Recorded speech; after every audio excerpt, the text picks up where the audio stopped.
pemirsa TVMJ, Indeks Pembangunan Manusia salah satunya didukung oleh pendidikan di sebuah negara.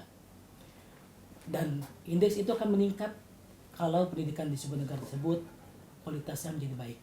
Nah, di Indonesia, Universitas Negeri Jakarta menjadi salah satu universitas bahkan tulang punggung yang mencetak para pendidik yang berkualitas.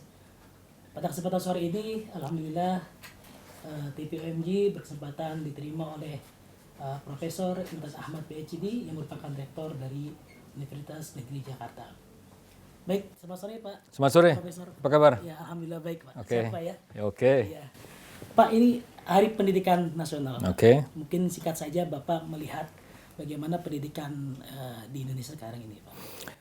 Sederhananya kita melihatnya begini, karena kalau kita lihat negara-negara yang baik, selalu ada universitas yang baik.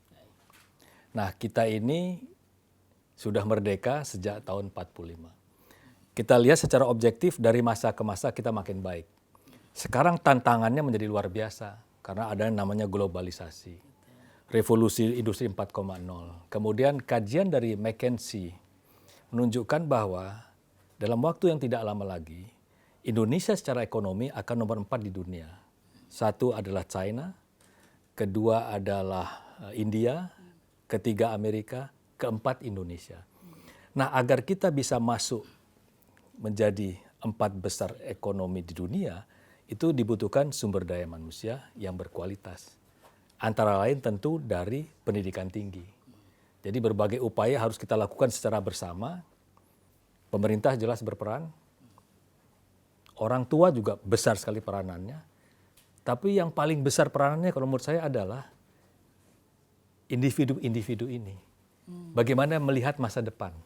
Bagaimana dia mempersiapkan masa depan. Jadi masa depan itu harus dirancang. Tapi untuk merancang masa depan yang baik, seseorang harus tahu tantangan masa depan itu bagaimana. Kira-kira demikian. Nah, ini kan berarti salah satu tugas dari UNJ juga, Pak, kan? Ya, betul. Untuk memperbaiki pendidikan, apalagi untuk mencapai target tertentu itu, Pak. Ya. Ya. Nah, lalu apa strategi yang dimiliki oleh UNJ untuk mencapai? Oke, kita bicara tentang sebutlah menghasilkan guru. Kemudian menghasilkan lulusan yang siap untuk berkiprah di era digital ini. Katakanlah menghasilkan guru. Karena guru akhirnya dia akan mengajar di SD, SMP, SMA. Sehingga guru ini harus dilengkapi dengan knowledge, skill, kemampuan pedagogi yang sesuai dengan kemajuan zaman ini. Dia bisa memahami untuk ke depan itu apa yang dibutuhkan. Tapi yang lebih penting lagi selain itu adalah kemampuan guru untuk memberikan pemahaman kepada anak didik. Ini loh tantangan ke depan. Ini loh yang harus dilakukan agar kita bisa menjadi lebih baik lagi. Nah, sehingga peran guru menjadi amat penting. Itu yang kami lakukan antara lain di Universitas Negeri Jakarta ini. Semester yang lalu kami memberikan mata kuliah pilihan yang disebut adalah dari analisis data atau big data, programming atau coding. Tapi mulai semester depan itu wajib untuk semua mahasiswa. Jadi mereka dapat semuanya. Semua, baik yang latar belakangnya IPS, IPA, itu semua wajib mengambil mata kuliah tentang big data dan programming. Sehingga pada akhirnya mereka akan lebih siap menghadapi ekonomi digital ini. Nah, dengan pemahaman itu, begitu guru bicara di kelas, dia sudah bicara bahwa sekarang ini berbeda dengan yang sebelumnya. Karena permasalahan di pendidikan di seluruh dunia adalah kita mendidik mahasiswa untuk suatu pekerjaan yang sekarang belum ada.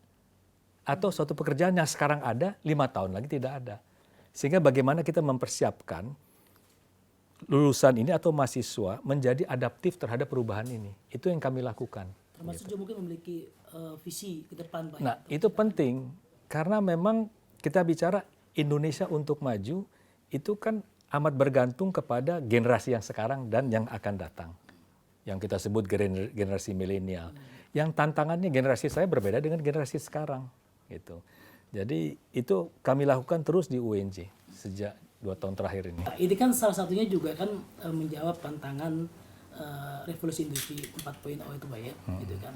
Nah, Sementara Mendikti juga memberikan tantangan pada setiap universitas, salah satunya adalah melakukan pembelajaran secara digital atau e-learning gitu, Pak. Nah, apa yang sudah dilakukan oleh UNJ untuk tantangan itu, Pak? Nah, sebenarnya begini.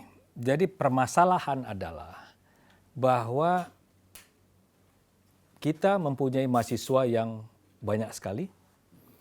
Kita mempunyai dosen yang terbatas jumlahnya. Sedangkan kita juga punya masalah dengan mutu. Nah, bagaimana caranya agar para mahasiswa ini mendapatkan mutu pendidikan yang baik?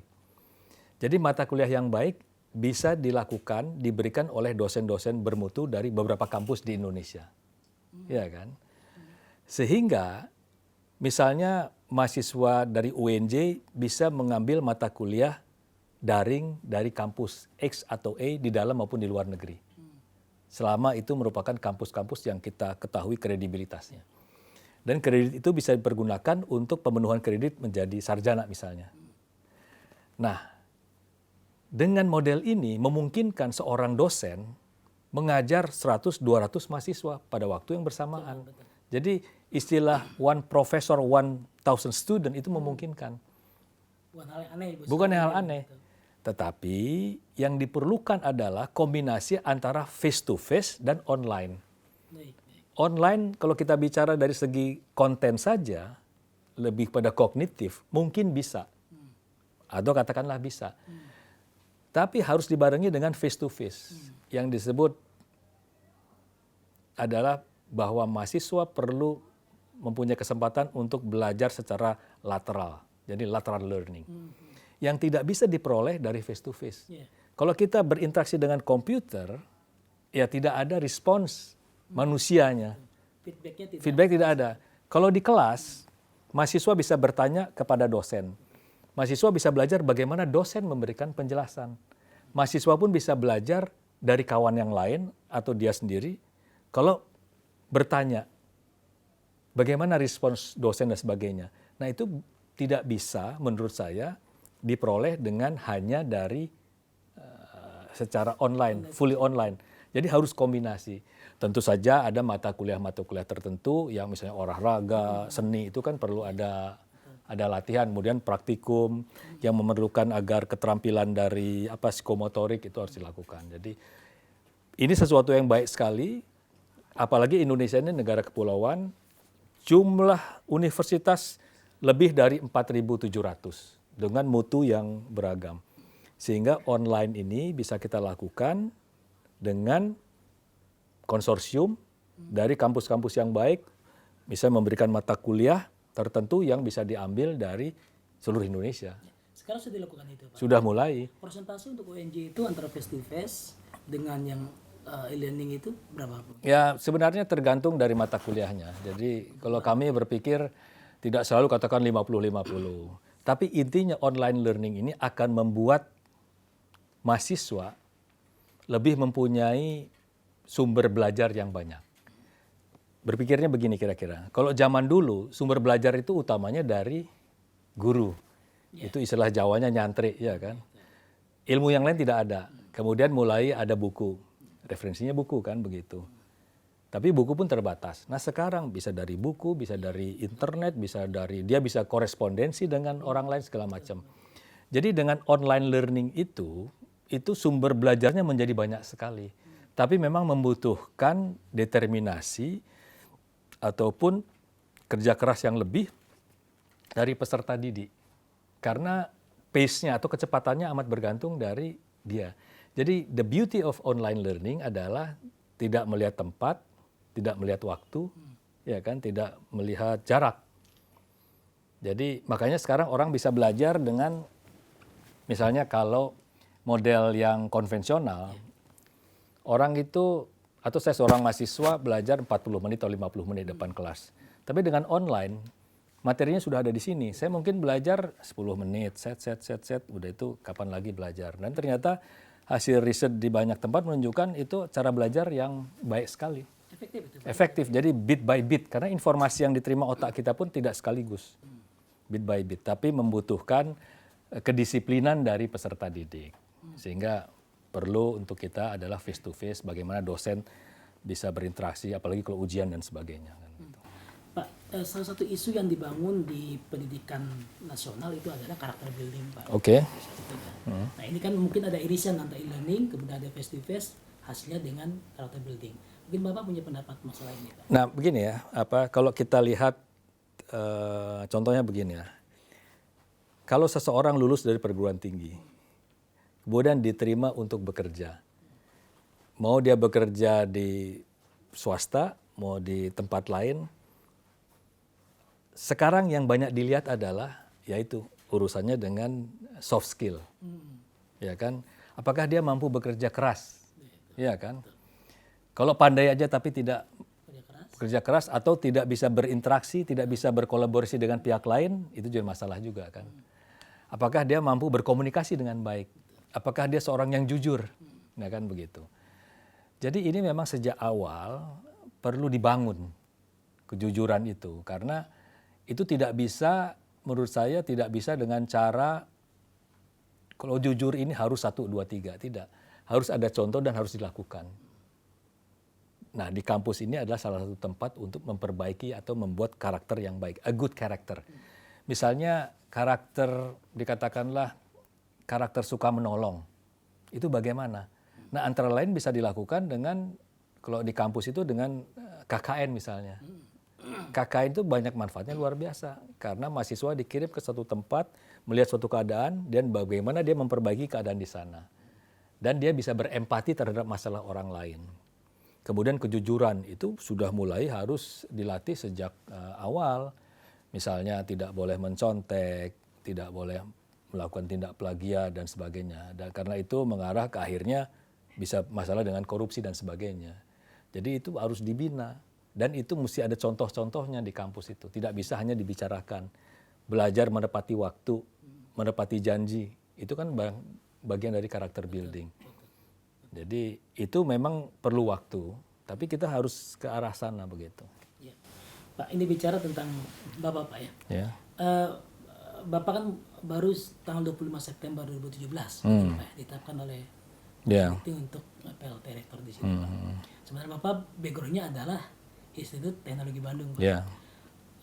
Butuh adaptasi lama atau tidak? Karena kan kultur berbeda antara mungkin ITB dengan UNJ yang di sekarang ini.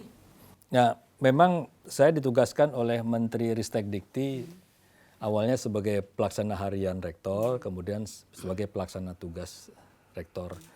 Sebelumnya saya menjadi dirjen di Kementerian Ristek Dikti, dirjen pembelajaran kemahasiswaan. Nah, karena ada kekosongan pimpinan, Menteri Ristek Dikti menugaskan saya di sini. Nah, masalah adaptasi tentu ada, tapi karena sebelumnya saya di kampus pun pernah bertugas, baik sebagai ketua program studi, ketua jurusan, atau disebutnya ketua departemen, saya pernah wakil dekan, saya pernah dekan, saya pernah ketua pusat sumber daya informasi, saya pernah ketua senat, saya pernah mengurus pascasarjana sebagai istilahnya dulu asisten direktur, kalau sekarang wakil direktur. Jadi pengalaman-pengalaman itu cukup. Dan sebelumnya saya juga pernah terlibat atau bahkan terlibat dalam berbagai kegiatan untuk pendidikan tinggi. Misalnya pada sejak 2008 saya terlibat sebagai fasilitator atau garis miring trainer dari dekan-dekan. Itu yang disebut International Dean's Course yang dilaksanakan di Jerman. Itu sejak 2008. Saya pernah ikut bukan sebagai peserta, sebagai fasilitator. Sejak pernah di Afrika, di Jerman itu tiap 2 tahun. Kemudian pesertanya dekan-dekan, wakil rektor, bahkan ada rektor dari Southeast Asia, kemudian ada juga dari Afrika. Nah, selain itu bicara tentang manajemen pendidikan tinggi, selain saya pernah juga sebagai pengurus di kampus, saya juga mengikuti beberapa training-training yang berhubungan dengan manajemen pendidikan tinggi. Jadi belajar apakah yang disebut university governance. Saya belajar teorinya di Jerman kan. Bagaimana manajemen keuangan saya belajar juga. Kemudian bagaimana kalau menghadapi konflik saya juga belajar. Jadi hal-hal yang perlu dipahami untuk menjalankan suatu universitas memang yang paling baik universitas dijalankan oleh seseorang yang punya background akademik yang kuat. Artinya betul memahami, Betul. merasakan betul ya. Karena begini, universitas itu adalah organisasi yang unik. Unik dalam arti mempunyai nuansa yang berbeda dibandingkan dengan nuansa birokrasi misalnya, nuansa perusahaan. Hubungan antara dosen mahasiswa dengan dosen dengan pegawai itu berbeda, kolegial kan gitu. Sehingga ini perlu dibangun yang membedakan dengan organisasi lainnya. Jadi kalau dikatakan perlu waktu sebentar tidak lama karena lagi pula saya didukung penuh oleh kawan-kawan di UNJ. Itu kan saya pikir poinnya karena tidak bisa kita menjadi pemimpin kemudian tidak didukung oleh warga. Karena kita hanya bisa bekerja kalau memang dibantu oleh tim yang kuat. Jadi yang saya kembangkan di UNJ ini adalah bagaimana agar akademik atmosphere bisa terbangun dengan baik. Jadi dalam arti begini, pengambilan keputusan, tiap pihak itu ada namanya ownership. Walaupun akhirnya yang mengambil keputusan saya. Tapi saya bisa tanya, ini menurut Anda bagaimana? Dalam satu rapim kita bicara, kemudian diputuskan. Jadi proses yang bertahap kira-kira demikian. Begitu. Nah ketika pindah ke UNJ, Bapak punya nggak satu target atau kebijakan yang akan Bapak terapkan nanti di tempat yang baru ini? Ya, sebenarnya tugas yang ditugaskan pada saya intinya adalah peningkatan mutu.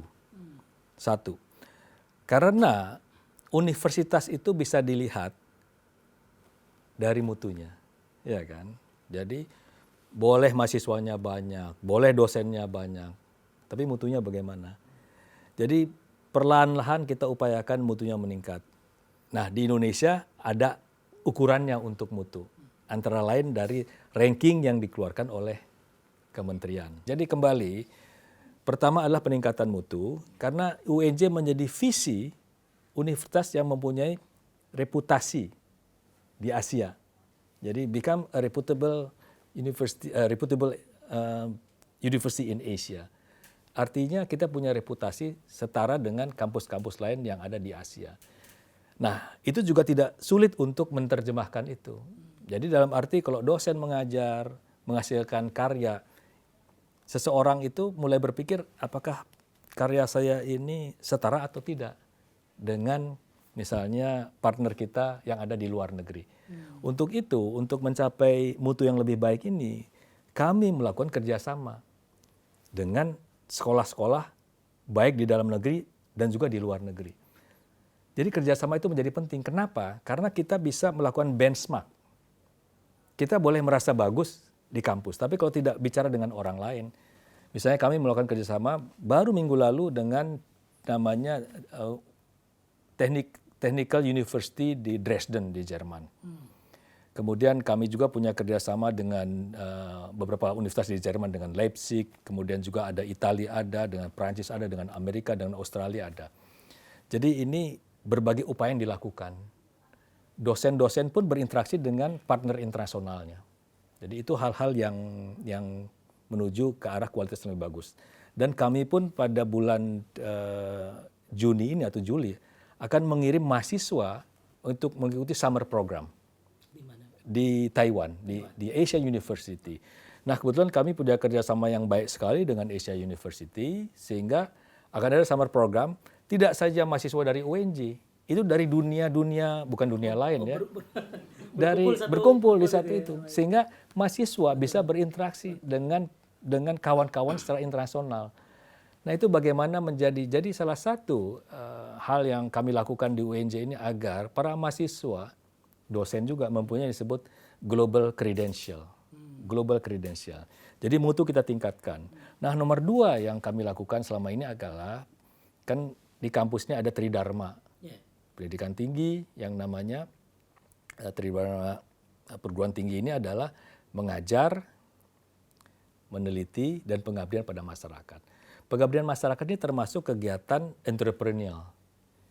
Jadi misalnya kemarin diresmikan oleh Menristek Dikti yang namanya University Training Center. Di situ ada hotel. Nah hotel itu akan dikelola secara profesional.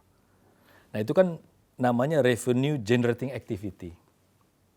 Sehingga bisa mengenerate revenue, pada waktu bersamaan juga merupakan wahana untuk berlatih bagi mahasiswa untuk dosen bagaimana menjalankan sesuatu usaha secara profesional.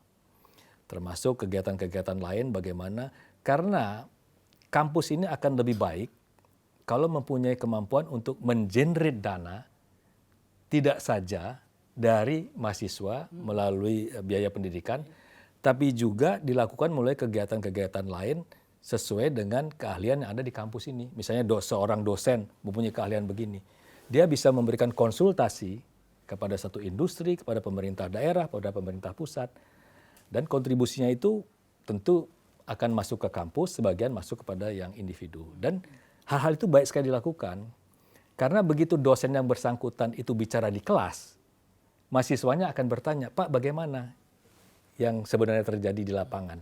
Praktikal dia udah tahu dulu. Iya, sehingga kalau tidak, saya selalu bercanda, dosen, wah Pak buku tebal, Bapak punya pengalaman enggak?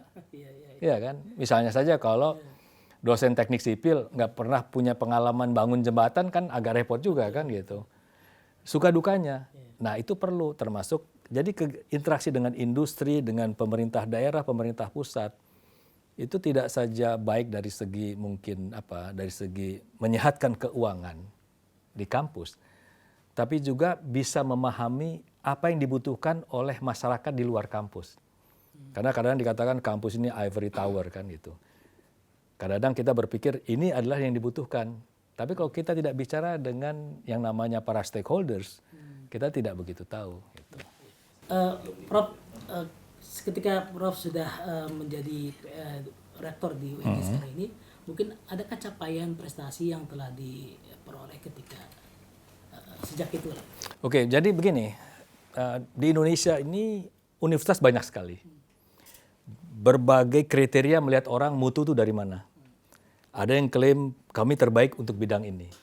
Nah, beruntung sekali bahwa Kementerian Ristekdikti mengeluarkan namanya peringkat dari ribuan kampus di Indonesia ini. Nah, Universitas Negeri Jakarta 2 tahun yang lalu itu rankingnya adalah ranking ke-27 se-Indonesia. Nah, tahun lalu karena kerja keras dari warga UNJ, dosen, mahasiswa, staf non-akademik, jadi itu dinilai dari penelitian, dari kualitas pengajaran, dari inovasinya. Alhamdulillah UNJ posisinya menjadi 19 di Indonesia. Nah, kami berpikir kami bisa lebih nih. Nah, tahun ini target kami adalah posisi kami nomor 15 di Indonesia. Selain itu, ini yang amat menggembirakan, orang secara internasional pun mengakui bahwa kampus yang baik adalah kampus yang amat diminati oleh calon mahasiswa.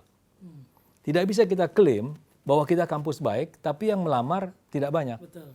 Nah, data dari yang ikut ujian nasional, secara nasional, dari 20 program studi yang paling banyak peminatnya, itu 7 dari UNJ. Oh gitu. 7 dari UNJ. Jadi 7 dari program studi yang amat ketat. Jadi amat ketat itu diartikan pelamar dengan yang diterima. Jadi bayangkan bahwa dari 20 program studi yang terketat di Indonesia, dalam arti yang melamar dan diterima 7 dari UNJ. Itu menunjukkan kepercayaan dari masyarakat. Jadi minatnya sangat besar. Sangat besar.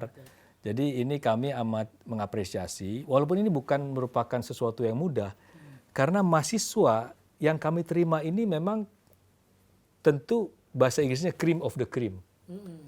Karena kalau cream of the cream, dia harus diberikan challenge yang cukup, tantangan yang cukup, sehingga kemampuan intelektualnya bisa berkembang. Jadi, nah dengan demikian kami punya berbagai kegiatan, tidak saja akademik, kognitif, tapi juga soft skill. Jadi banyak sekali unit-unit di kampus ini bagaimana para mahasiswa bisa mengembangkan soft skill. Itu terintegrasi semuanya. Terintegrasi. Termasuk kita bicara tentang bahwa bagaimana menyiapkan mahasiswa generasi sekarang ini agar siap untuk berkiprah di era digital ekonomi ini. Di era revolusi industri 4.0 ini. Sehingga mulai semester lalu kami memberikan mata kuliah elektif untuk yang namanya new literasi. Karena literasi lama, kita tahu orang untuk sukses itu pandai membaca, pandai menulis, pandai berhitung. Betul, betul. Itu pun kita masih ada masalah, harus kita perbaiki. Tapi dengan adanya revolusi industri 4.0, ada namanya smartphone. Betul. Orang semua bicara belanja online. Buat janji semuanya tidak perlu, atau beli macam-macam tidak perlu harus ke toko yang bersangkutan. Kemudian kita bisa melihat data yang demikian banyak. Jadi data ini kalau kita tidak bisa membacanya, menganalisisnya, mempergunakannya, data kita dipergunakan orang lain. Sehingga mata kuliah yang namanya ini apa? Big data atau pengurutan data atau data analisis itu kami berikan. Semester lalu masih pilihan, tapi mulai semester depan itu wajib bagi semua mahasiswa. Jadi pertama penguasaan data, jadi data analysis. Kemudian kedua ada programming, jadi kemampuan memprogram, coding dan sebagainya. Itu juga mulai semester depan wajib. Kemudian yang ketiga yang penting, karena sekarang era digital, tidak cukup kalau kita hanya berinteraksi dengan komputer, dengan robot. Tapi kita harus mampu berinteraksi secara manusia. Nah, yang disebut dengan literasi manusia. Di situ kita bisa belajar empati, bisa belajar tentang bagaimana melatih kepemimpinan, melatih kerjasama. Itu dikembangkan. Karena kalau tidak, terutama untuk Indonesia, kita perlu menghasilkan lulusan yang tidak saja pandai secara kognitif, tapi memahami persoalan Indonesia. Bahwa Indonesia ini Bhinneka Tunggal Ika. Bahwa Indonesia ini adalah agar kita bisa menjadi bangsa yang lebih besar, lebih kompetitif, yang makmur, sejahtera, itu perlu bisa bekerja sama, perlu bisa saling menghargai keragaman yang ada. Kira-kira demikian. Salah satu yang membanggakan dari capaian UNJ adalah keberhasilan atlet Indonesia yang berasal dari UNJ nih, Pak. Bisa Bapak? Ya, ini menarik karena saya kalau olahraga, karena saya memang mantan atlet, jadi senang sekali melihat prestasi dari warga UNJ, para mahasiswa UNJ. Jadi kalau kita lihat di Asian Games yang lalu, bulan Agustus ya, 2018, Indonesia memperoleh 31 medali emas. Dari UNJ, kita menyumbang berkontribusi 7 medali emas. 5 perak, 1 perunggu. Jadi data, bahasa Inggrisnya speak by itself gitu. Jadi data itu menunjukkan bahwa kontribusi UNJ itu dari segi olahraga menurut saya itu luar biasa. Dan sekitar 25% dari jumlah 25% dari total medali. Dan ini merupakan satu harapan, juga obsesi saya juga bagaimana agar Indonesia ini makin terpandang secara internasional dari prestasi olahraganya. Dan alhamdulillah sejauh ini kontribusi UNJ selalu ada. Dan terutama pada waktu Asian Games kemarin dan juga para Games. Jadi kontribusi dari UNJ. Dan ini tapi kita perlu akui juga bahwa beberapa kampus juga kontribusinya lumayan. Jadi kita saling bahu-membahu karena tidak bisa satu tempat saja hebat tanpa tempat yang lain. Jadi ini saya pikir secara nasional kita perlu bahu-membahu bagaimana agar membuat prestasi olahraga UNJ ini makin baik. Selain itu juga saya tambahkan dari segi pendidikan, UNJ diakui sebagai tempat untuk menghasilkan dokter olahraga. Nah yang menarik adalah kami baru saja meluluskan lulusan dokter olahraga kerjasama dengan universitas yang ada di Filipina.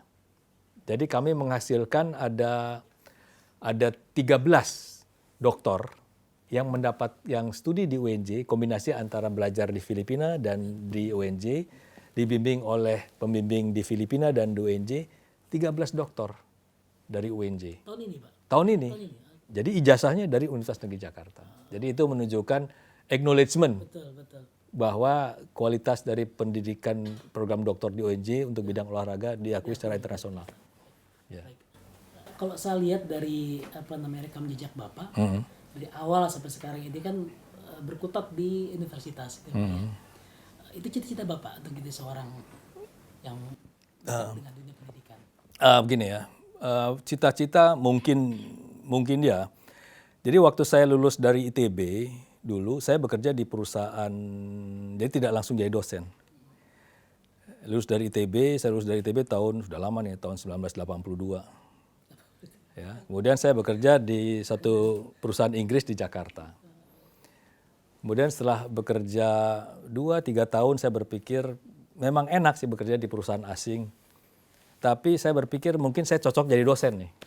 Karena kebetulan ayah saya juga bukan dosen, ayah saya pegawai di Kementerian Pendidikan dan Kebudayaan. Ya.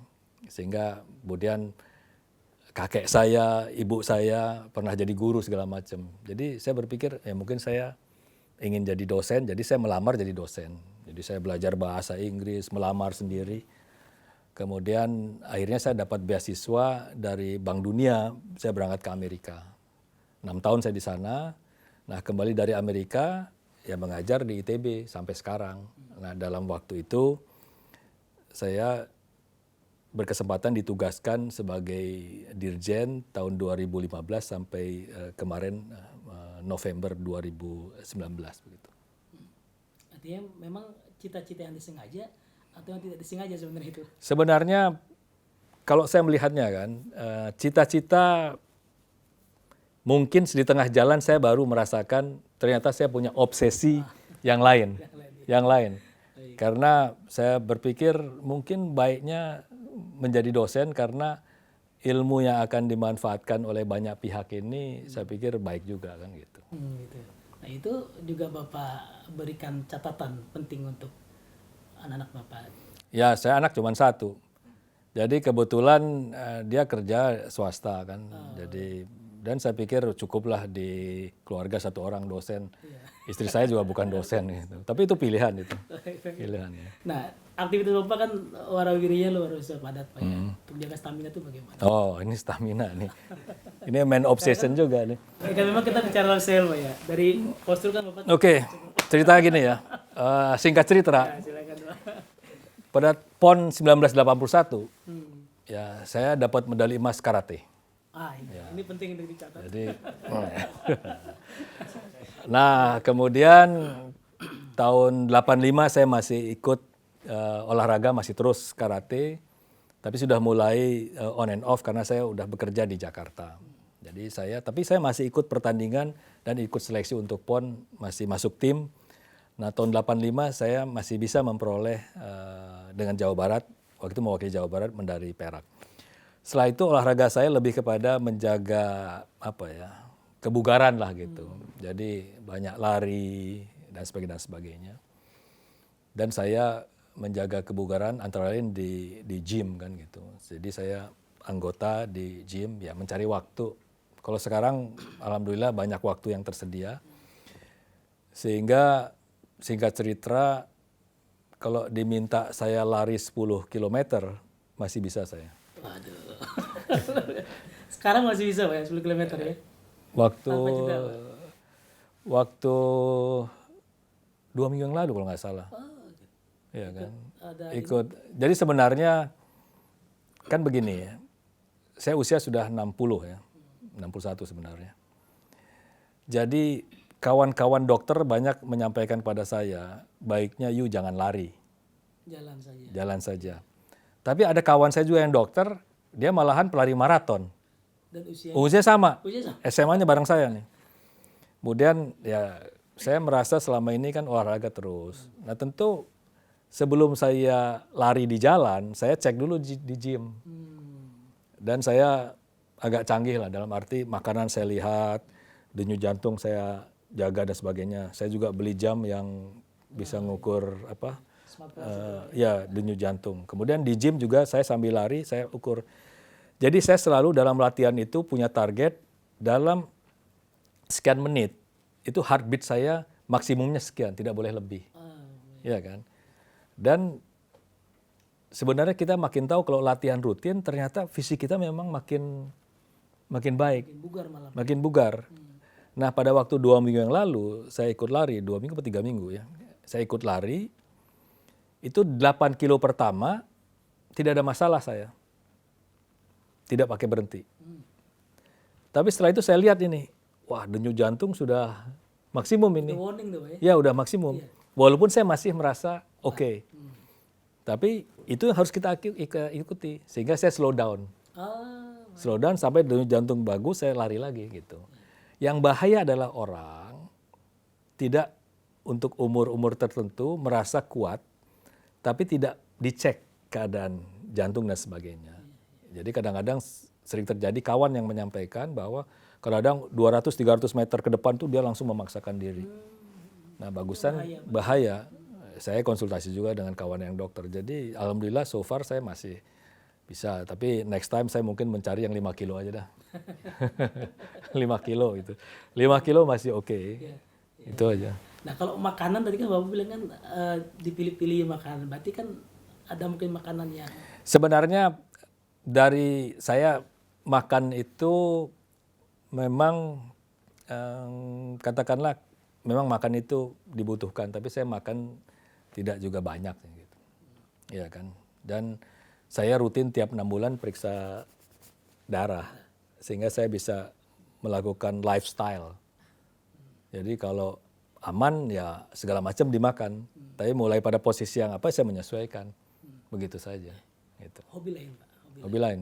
Hobi lain saya membaca. Baca. Saya memang senang. Mungkin buku bidang tertentu yang Bapak paling suka untuk baca. Sebenarnya banyak ya. Misalnya ada satu buku yang saya senang itu adalah karangan Malcolm Gladwell. Itu namanya The Outlier.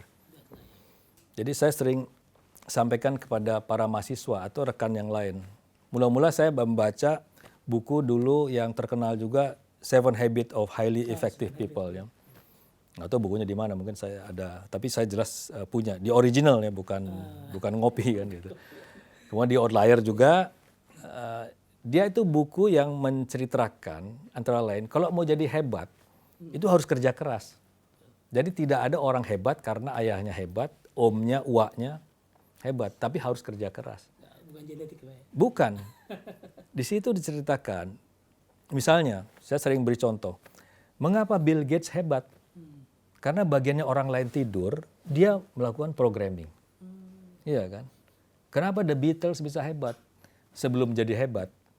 Karena setiap hari selama bertahun-tahun di Jerman itu ya bermain gitar kan gitu. Jadi ada namanya kuncinya 10.000 jam latihan baru bisa mencapai level of excellence. Jadi tidak ada orang hebat karena lahir, karena orang tuanya hebat. Tetapi kunci dari buku itu menyatakan kalau Anda hebat, you can be nobody untuk menjadi somebody. Asal mau kerja keras. Seperti Edison yang melakukan penelitian-penelitian. Iya, jadi itu yang perlu sampaikan. Jadi orang kalau ingin sukses harus siap juga untuk gagal. Sama juga kalau jadi atlet. Saya waktu zaman jadi atlet ya ada menangnya, ya banyak menangnya, tapi kalah juga ada. Karena kalau tidak pernah kalah, kita tidak pernah merasakan yang namanya menang. Jadi atlet itu melatih kita untuk menjadi sportif. Jadi kalau kita kalah memang kalah. Tidak perlu cari alasan kan gitu. Itu di olahraga itu benar-benar kita rasakan kan gitu. Quote of the day-nya untuk menjadi sukses Harus merasakan kegagalan. Harus siap juga untuk harus merasa. Biasanya orang sukses itu pernah gagal. Iya kan? Dan kalau bahasa Inggrisnya don't be a quitter. Don't be a quitter, just hang in there. Jadi jangan malahan jadi wah saya udah nggak bisa, tapi bertahan terus, maju terus. Ya sama seperti olahraga juga. Kalau kita mengikuti maunya kita, baru jalan berapa kilo udah lemes. Tapi sebenarnya kalau kita pelan-pelan kita jalani, jadi juga, nyampe juga, gitu aja. Oke Pak, mungkin ada satu obsesi atau beberapa obsesi yang menurut Bapak ini harus saya capai atau mungkin yang belum saya capai sekarang ini. Apa itu Pak? Ya sebenarnya kalau dibilang obsesi, saya lebih pada melihat ingin Indonesia ini menjadi lebih baik gitu. Dan tentu insan perguruan tinggi akan besar peranannya. Ya kan? Karena kita bicara how to make Indonesia a better future for everyone. Dan itu merupakan kerjasama banyak pihak. Dan saya senang sekali apabila saya berkontribusi di sana, dibantu dengan kawan-kawan yang lain. Karena kayak gitu. Baik, Pak Prof, terima kasih banyak sudah meluangkan waktu untuk TV OMG. Terima kasih. Terima kasih atas inspirasi yang terberikan kepada kami. Oke. Demikian pemirsa TV OMG, kita sudah sama-sama mendengarkan bincang-bincang kami dengan Prof. Semoga ini menjadi inspirasi dan membuka wawasan kita untuk dapat lebih baik ke depannya lagi.